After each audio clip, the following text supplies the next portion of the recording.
Behind me are the ingredients of the new mobile anti-armour force, which Britain has announced it's deploying to Estonia. This is instead of the armoured battle group, main battle tanks, led by Challenger 2 tanks. So Britain has said that more effective than having tanks here in Estonia to defend NATO's eastern flank is having what it calls a mobile anti-armour force. And that's effectively so that it can be more dispersed, it can travel more quickly, and most importantly of all, it can hit targets further away. Now, over my shoulder is an MLRS, a multiple launch rocket system. We've seen those, I've seen those in Ukraine.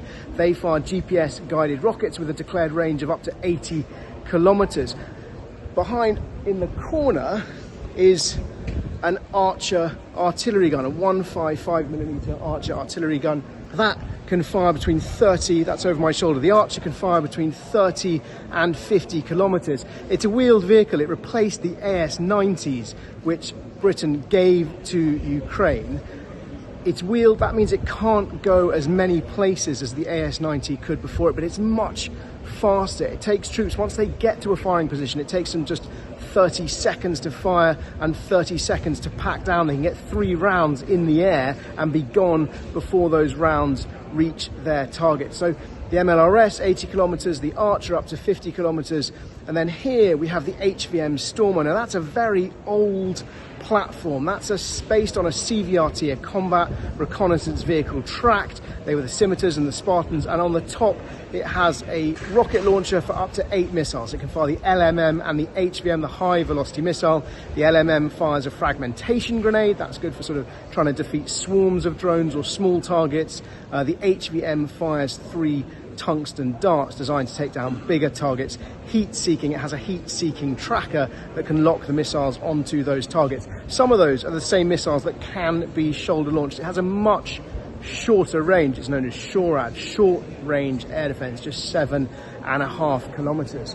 But perhaps the star of the show is the new Nyan drone. That has a range of around 250 kilometers. That's its declared maximum range. Now what that means is that from Estonia, for example, the Russian city of St. Petersburg is in range. And of course that creates dilemmas. That is designed to give British soldiers and indeed Estonian soldiers options as they're planning to try and deter Russian aggression. There have been warnings from the US fed to Baltic states and Poland that Russia is planning a major provocation. Now, a Challenger 2 tank, which led the battle group before, has a much shorter range measured in the kilometers, depending on how it's deployed.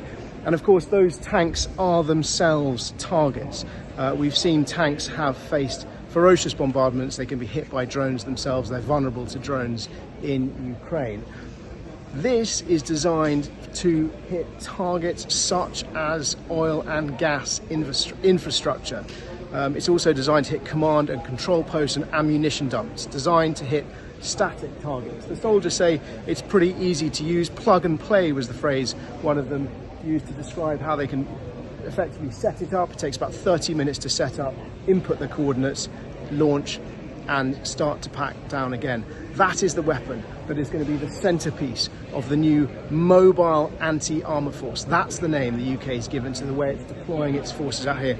Drone focused, no longer relying on main battle tanks. Of course, there is concern among Estonians. There is some concern about the message it sends to Russia, withdrawing main battle tanks from this Baltic state on NATO's eastern frontier bordering Russia. The Russian border is just a little bit further to our east, but they insist that this will be more effective. The Ministry of Defence said it reflects the realities of modern warfare, and in fact this new mobile anti-armour force will be able to deploy more quickly, survive longer because it's dispersed, and detect and strike targets at further range. And that is all part of the British Army's new philosophy, new doctrine, if you like, which it calls Recky Strike.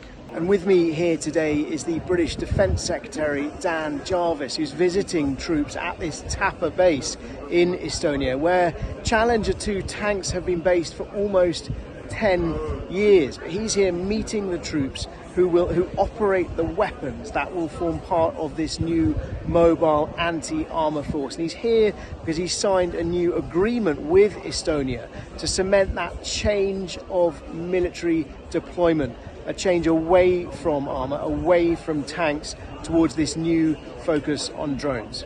Behind me are elements of Delta Company from the Royal Welsh. This is the Recky Strike Company. They're broken down into 4 units. They have a sniper platoon, they have a Recky platoon, a UAS platoon, and anti-tanks. The anti-tanks have got a combination of Javelin and NLAW missiles. We've seen those a lot in Ukraine. The NLAWs, close, designed really for urban warfare or fighting in woodblocks to hit armor, range starting at about 400 meters. The Javelin better in open areas. Heat-seeking missiles can do direct or top attack out to about 4 kilometers. The UAS platoon are using a range of different systems, including training grenades known as Barkhan, which they fitted 3D printed warheads modeled on Soviet RPG warheads.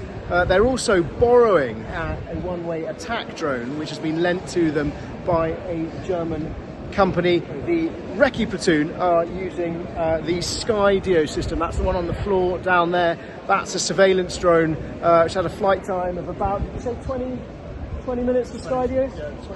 20 to 25 minutes for Skydio, slightly shorter, and that's one of the things they've discovered, slightly shorter than the time advertised by its manufacturers, but those are the sorts of lessons they're learning in training. And then at the end, it's the snipers, using traditional sniper techniques, long-range accurate rifles, but interestingly they are also experimenting with hunting cameras, motion-activated hunting cameras, and crucially new kinds of ghillie suits based on lessons learned from Ukraine to try and make them less detectable by thermal imaging cameras, effectively so that they can hide and survive from being spotted by enemy drones. So just to test the effectiveness of that ghillie suit, we're going to look at them through a thermal camera. Sniper next to me under the ghost hood, and a gentleman from the Royal Welsh next to him not wearing any thermal protection. So that's the gentleman in body armour. If we pan across, the sniper is almost totally invisible. So if I lift up the material here, you can see these sort of loops of material. Those are the bits just designed to keep it off the body, to let that heat disperse. And the soldiers here have been training. They've war gamed, they've exercised with French soldiers, so the French trying to detect them when they're in positions. And this suit, they say, has made it much harder for them to be detected. It's made them safer. It's allowed them, in theory, to survive longer on the battlefield.